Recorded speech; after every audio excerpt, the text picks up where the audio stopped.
What's up, everybody? And finally, we are at the finale of Helstrom, episode 10, and this episode is called Helstrom. And this was a very good episode here. This was absolutely the ending of this first season that we needed.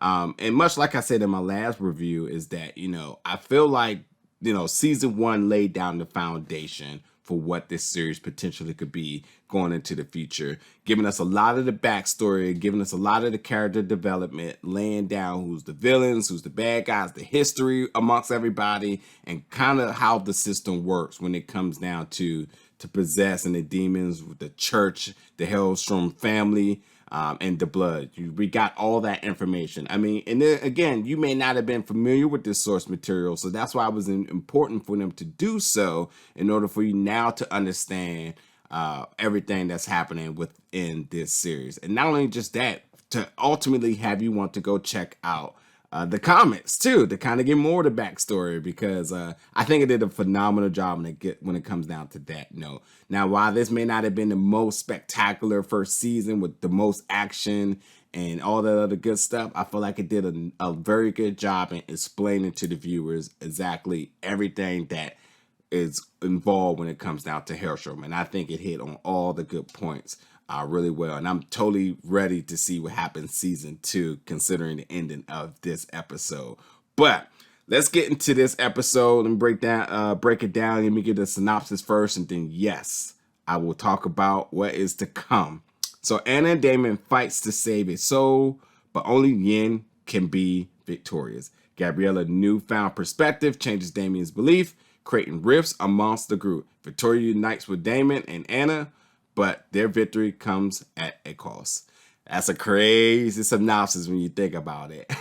And I know some of the points that they're talking about here. But yeah, so Victoria does everything to try to protect Daimon. I mean, as a mom, as a mother, it was her duty to always protect her kids. That's what she's always cared about. That's what literally drove her crazy, is the idea of the fact that she failed at protecting her kids. And now that she has the opportunity to actually save Daimon, we see that last episode and this episode, that's just her one sworn duty right now, is to do whatever she can to protect him. But man, this was an emotional episode because we see Louise saving Caretaker here, and now she's for the fight for her life. And it's just, we've always seen her being involved, whether it's in the plan, the guidance, and even some of the action. And seeing her getting involved in this capacity was just like, wow. It obviously affected Caretaker, but like as a viewer, it affected me, because it was just like, I hope we don't lose a character like this that's showing a lot of promise and that is really an essential part to this group. So like seeing her saving Caretaker in the way that she did, and theoretically taking a bullet for him, was just kind of like, wow. And I couldn't believe that, they started this episode with that, early in this episode. So I knew it was going to be a crazy episode because it's the finale. So, some other things had to happen. But, the demons, Cathara and all of them, they want to get rid of all the threats before Gabriella births the child, because they want to make sure that nothing jeopardizes that baby coming out, which is going to be her new host. So they got to protect the vessel in Gabriella at all costs here.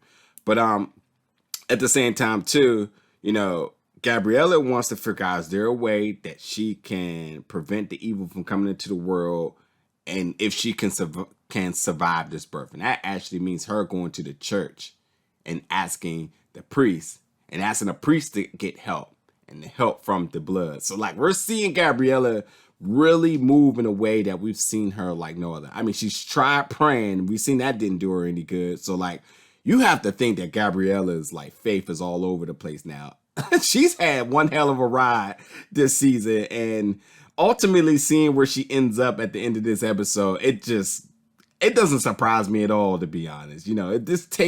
It's only enough before somebody hits their tipping curve, and then they completely just break. So, yeah, crazy story with Gabriella, shall I say? But the other thing is too. Now we know about the relic, being the knife, the relic, the knife being in two parts, and they have to forge it back together in order for it to have its true power. And that's only a task that Anna and Victoria can do. And so you're seeing the mother-daughter relationship being bonded, and it's truly is synonymous with them bonding and forging this knife back together. Was almost the point of them repairing their relationship together, because it really did take the two of them risking it all to do so, to bring back this powerful weapon. And it needed, Anna's strength, and it needed Victoria's blood in order to do so. So like, that was a moment that had that paid a lot of factors outside of just what's blatantly happening in front of you and the knife being repaired. It's the relationship being repaired between the mom and the daughter, and that was just a really cool scene that they did. But Yin, the keeper, and he has the eyeball in the back of his throat because of the skull, but that now because he is the keeper, and he's always been hearing the thoughts in his head.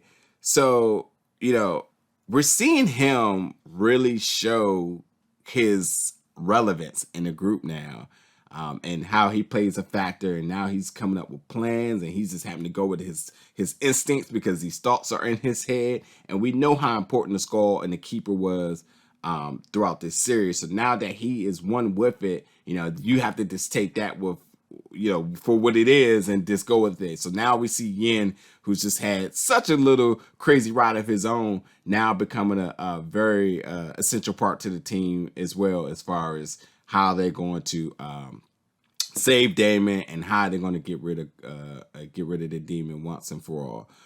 But at the same time too, we also see Ana, who is channeling some untapped potential and powers.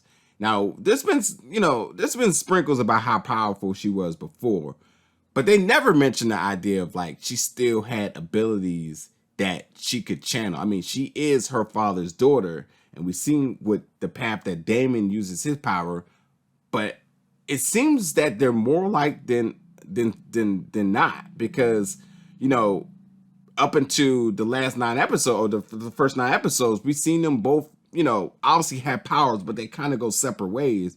But we're seeing Ana channeling a little bit of Daimonish powers here, so very interesting. That means that potentially could be a lot more to come.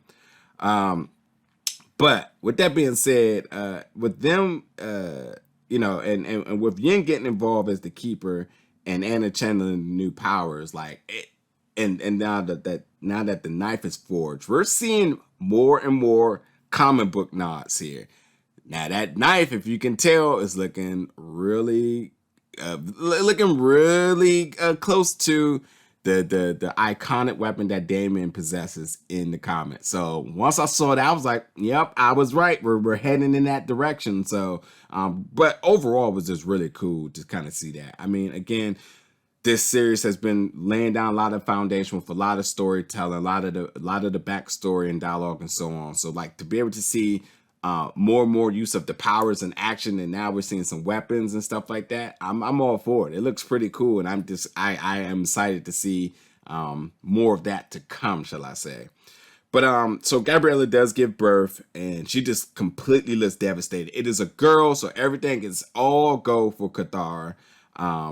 But Gabriella has a whole new personality. That's it. She's just completely devastated. She's done. She almost looks like she's gonna die, but she's just she's just at disbelief that this is happening to her.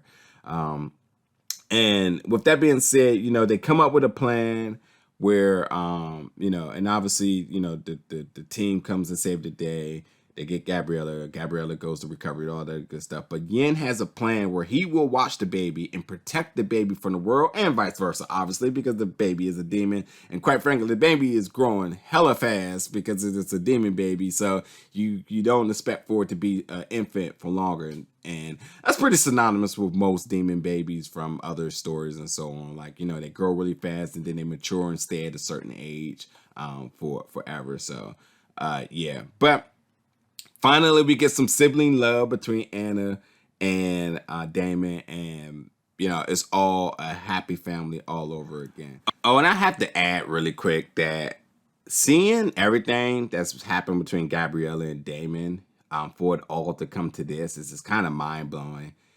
Gabriella, I don't know. I feel like I've always had concerns about her, and the church had concerns with her.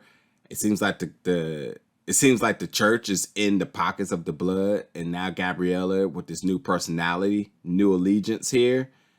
It just doesn't surprise me, and I'm so intrigued to know what's going to happen next with her and her new teammates and crew, shall I say. So guess we're going to have to wait and see. So yeah, this episode had a lot of things going on. I skimmed over it. I definitely gave you some really juicy parts about it, but like there's still a lot more within that you can enjoy.